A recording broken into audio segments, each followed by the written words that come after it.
सुना है कि जान पर खेलने वाले सिपाहियों को 5 साल बाद विभाग खुद वसूली का नोटिस भेज दे। जी हाँ, यही हुआ है यूपी पुलिस में। जिस पुलिस विभाग की शान के लिए जवान सीने पर गोलियां खाकर बचे थे, अब वही विभाग उन्हें कर्जदार घोषित कर चुका है। पुलिस विभाग ने अपने ही वीर जवानों को फरमान भेजा है और कहा है कि इलाज में लगे 6.5 लाख रुपए तुरंत लौटाओ, नहीं तो हर महीने सैलरी से 20% कटेगा। मतलब अब जो घायल पुलिसकर्मी विकास दुबे की गोलियों से किसी तरह बच गए थे, अब उन्हें विभाग की बेरहम चिट्ठियों से बचना है। दरअसल बात साल 2020 की 2 जुलाई की रात की है।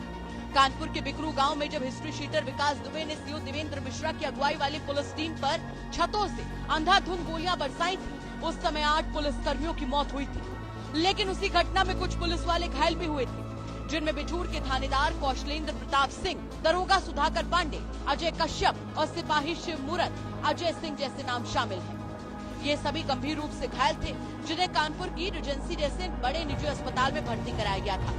इलाज के लिए पुलिस विभाग ने जीवन रक्षक निधि से 6.5 लाख रुपए की आर्थिक मदद दी थी। उस वक्त ना तो इन पुलिस वालों ने पैसा मांगा, न ही कोई गुजारिश की। लेकिन अब 5 साल बाद विभाग ने नोटिस भेज दिया है कि पैसे वापस करो, नहीं तो काट लेंगे। दावों की माने तो नोटिस में लिखा है कि आपको पत्रांक संख्या A157/20 के तहत नोटिस दिया गया है।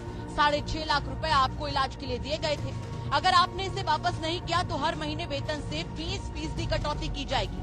अब सोचिए, ये पुलिस वाले जिन्होंने उस दिन विकास दुबे की गोलियों का सामना किया, वो आज अपने इलाज की रकम को लेकर पुलिस दफ्तरों के चक्कर काट रहे हैं।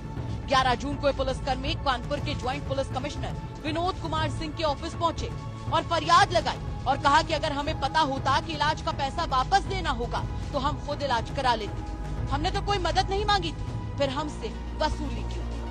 विडंबना देखिए, विकास दुबे तो मारा गया, लेकिन उसकी यादें अब भी पुलिस वालों को सजा दे रही।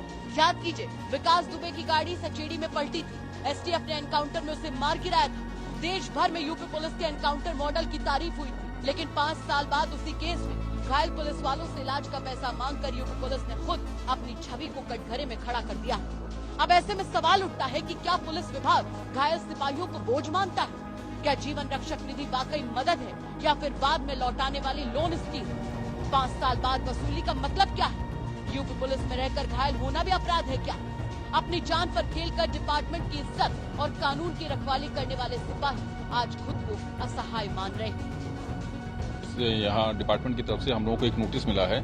उस नोटिस में ये लिखा हुआ है कि बिकरू कांड में दौरान जब आप लोग घायल हुए थे तो उस समय आप लोगों को 6.5 लाख रुपए दिया गया था। वो 6.5 लाख रुपए जो है आपके वेतन से कटौती की जाएगी। तो इस वजह से इसकी शिकायत लेकर के हम लोग आए थे, ज्वाइंट सब से मिले हैं। गोली कहाँ लगी थी? मुझे गोली जो है वो जांग में लगी थी। मैं हॉस्पिटल में, हाँ, मैं हॉस्पिटल में रहा था। मुख्यमंत्री भी आए थे मिलने? जी, मुख्यमंत्री ने मुझे देखा भी था, उसकी फोटोग्राफ्स वगैरह भी हैं और उन्हीं के द्वारा जो है ये सब चीजें जो है हम लोगों को 6.5 लाख रुपए जो है दिया गया। साल बाद एक गलत है एक तरीके से। मुझे तो लगता है कि 5 साल बाद इसके संबंध में हमें कोई भी नहीं, अगर हमें बता दिया जाता तो उसी समय हम लोग वापस कर दिए होते या फिर पैसे लेते ही नहीं। तो इस वजह से जो है हमें तो लग रहा है कि ये जो है वो गलत किया। लग रहा है कि जिसके लिए जान की बाजी लगाई, बिल्कुल अफसोस लग रहा है कि हमें ये नहीं पता था कि इतना सब कुछ करने के बाद में भी हमसे पैसे भी वापस मांगे जाएंगे। एक और है दरोगा जी, सुधाकर पांडे जी, आपके बिकरू कांड में विकास दुबे की गोली कहाँ पे लगी थी? हमारे चेहरे पर लगी थी, मलपट पर लगे थे और आँख पर 3 जगह मुझको लगी थी। अब 8 साल बाद आपसे पैसा मांगने के लिए नोटिस दी गई, तो कैसे?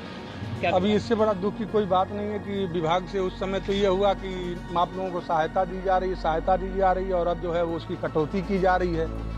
तो अब इससे बड़ा दुर्भाग्य क्या है? और हम आज सर से हम लोग मिले हैं, अपनी रोशन भी दिया कि ठीक है देखा जा रहा है।